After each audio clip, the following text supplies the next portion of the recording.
नमस्ते। इस clinical master class में आप सभी का स्वागत है। आज हम बात करने वाले हैं मायोक्लोनस की।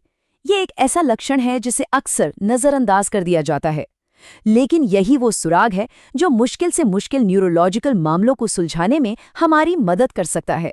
तो वो कौन सा एक लक्षण है जो डेलीरियम, डिमेंशिया और मिर्गी जैसी अलग अलग बीमारियों को एक साथ जोड़ता है? जवाब है मायोक्लोनस।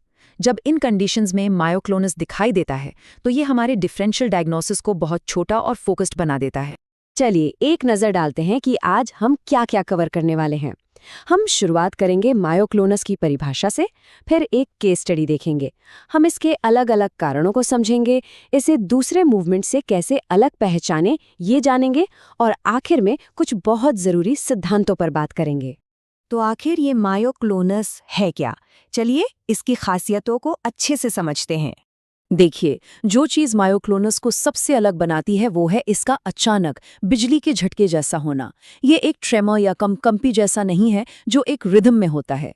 मायोक्लोनस बिल्कुल अनियमित और अप्रत्याशित होता है, और ये शरीर के किसी एक हिस्से में हो सकता है जिसे हम फोकल कहते हैं, या कई हिस्सों में यानी मल्टीफोकल, या फिर पूरी बॉडी में जिसे जनरलाइज्ड कहते हैं।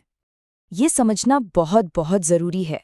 मायोक्लोनस अपने आप में कोई बीमारी नहीं है, ये बस एक क्लिनिकल साइन है। जैसे अगर किसी को ट्रेमर है तो हम पार्किंसंस के बारे में सोचते हैं, वैसे ही मायोक्लोनस हमें सेरोटोनिन सिंड्रोम या क्रुट्ज़फेल्ट-जेकब डिजीज जैसी बिल्कुल अलग दिशा में सोचने पर मजबूर करता है। ये एक बहुत पावरफुल डायग्नोस्टिक टूल है। ठीक है, अब थ्योरी काफ़ी हो गई। चलिए देखते हैं कि क्लिनिकल प्रैक्टिस में ये सब कैसे काम करता है। तो हमारे सामने एक बहुत ही कॉमन सिनेरियो है। एक बुजुर्ग मरीज जो अचानक कंफ्यूज हो गए हैं। अब इसका डिफरेंशियल डायग्नोसिस तो बहुत बड़ा है। इन्फेक्शन हो सकता है, मेटाबॉलिक प्रॉब्लम हो सकती है, किसी दवा का साइड इफेक्ट हो सकता है। लिस्ट बहुत लंबी है। और यहाँ हमें मिलता है एक बहुत ही ज़रूरी सुराग। हमें पता चलता है कि हाल ही में उनकी एक नई दवा शुरू हुई है, एक SSRI, जो कि एक कॉमन एंटी डिप्रेसेंट है। अब ये जानकारी हमारी डायग्नोसिस की लिस्ट में किस चीज़ को सबसे ऊपर ले आती है? और ये रहा वो साइन जिसकी हम बात कर रहे थे। एक मरीज जिसे डेलीरियम है, जिसकी हाल ही में SSRI शुरू हुई है, और उसे अब मायोक्लोनस हो रहा है। ये सेरोटोनिन सिंड्रोम के लिए एक बहुत बड़ा रेड फ्लैग है।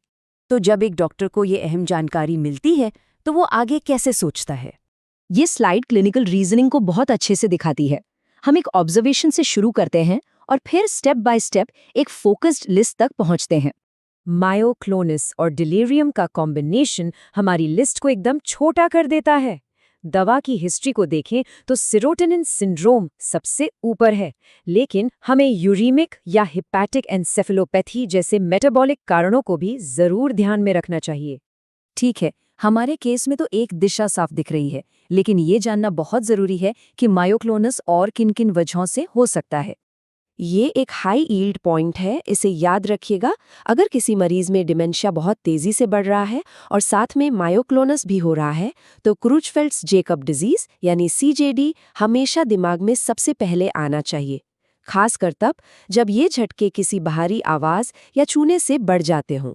जैसा हमने अपने केस में देखा, दवाएं एक बहुत कॉमन कारण हैं, SSRI से लेकर ओपियोइड्स तक, और कुछ एंटीपेलेप्टिक दवाएं भी।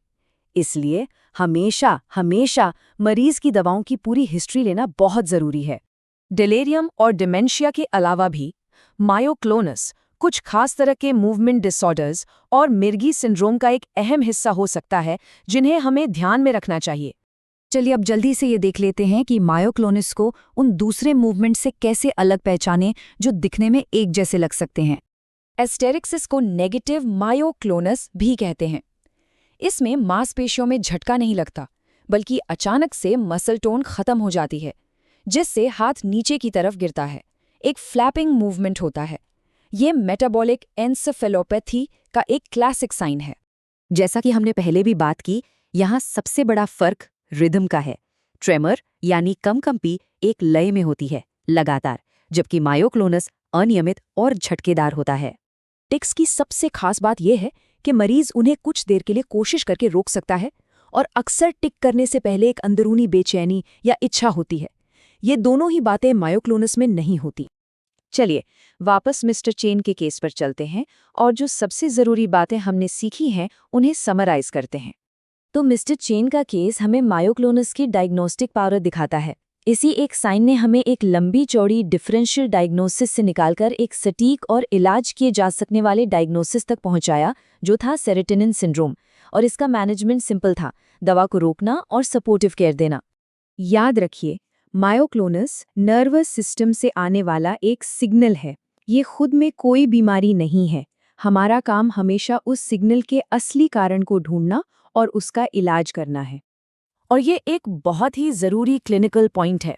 दवाओं से होने वाला मायोक्लोनस ज़रूरी नहीं कि दवा शुरू होते ही हो जाए, ये कई सालों बाद भी हो सकता है। ये हमें याद दिलाता है कि जब भी कोई नया मूवमेंट डिसऑर्डर सामने आए तो हमें हमेशा मरीज की दवाओं की लिस्ट को दोबारा देखना चाहिए, चाहे वो उन दवाओं को कितने भी लंबे समय से ले रहा हो।